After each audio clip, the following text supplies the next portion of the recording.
കേരളത്തിലെ ഏറ്റവും പഴയ രാജവംശം ഏതാണ്? എ. ആയി രാജവംശം, ബി. ചോഴ രാജവംശം, സി. തിരുവിതാംകൂർ രാജവംശം, ഡി. പാണ്ഡ്യ രാജവംശം. ഉത്തരം എ. ആയി രാജവംശം. ഇന്ത്യൻ നാഷണൽ കോൺഗ്രസിന്റെ അധ്യക്ഷനായ ആദ്യ മലയാളി ആരായിരുന്നു? A. K. Kelappan, B. C. Sankaran Nair, C. K. P. Kesavamenon, D. K. Madhavan Nair. ഉത്തരം ബി. സി. ശങ്കരൻ നായർ. പ്രാചീനകാലത്ത് കേരളം ഉൾപ്പെടുന്ന പ്രദേശങ്ങൾ ഭരിച്ചിരുന്ന രാജവംശം ഏതാണ്? എ. പാണ്ഡ്യന്മാർ, ബി. ചോഴന്മാർ, സി. ചേരന്മാർ, ഡി. പല്ലവന്മാർ. ഉത്തരം സി. ചേരന്മാർ. ചരിത്രപ്രസിദ്ധമായ കയ്യൂർ സമരം നടന്നത് ഏതു വർഷമായിരുന്നു? A. 1921, B. 1931, C. 1941, D.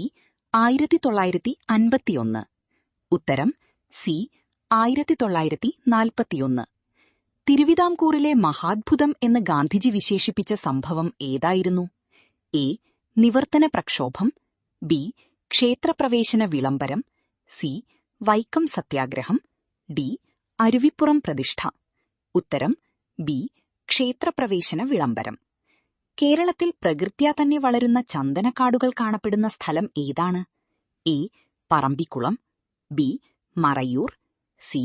Eravikulam, D. Silent Valley. ഉത്തരം പ്രാചീനകാലത്തെ തുറമുഖ നഗരമായിരുന്ന കൊടുങ്ങല്ലൂർ ഏതു പേരിലാണ് അറിയപ്പെട്ടിരുന്നത്? A. Tyndis, B. Muziris, C. Barace, D. Balita. ഉത്തരം ബി. മുസിരീസ്. ചോഴ രാജാക്കന്മാരുടെ രാജകീയ മുദ്ര ഏതു മൃഗമായിരുന്നു?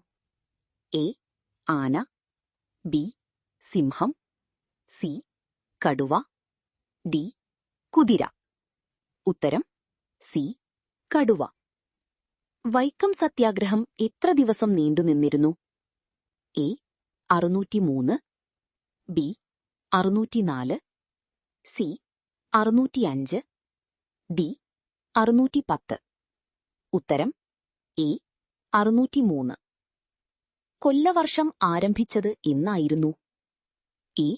625, ബി. 725, സി. 825, ഡി. 827. ഉത്തരം സി. 825. കേരളത്തിലെ ഏറ്റവും വലിയ ആദിവാസി വിഭാഗം ഏതാണ്? A. Kurichiyar, B. Kurumar, C. Paniyar, D. Korakar. ഉത്തരം സി. പണിയർ.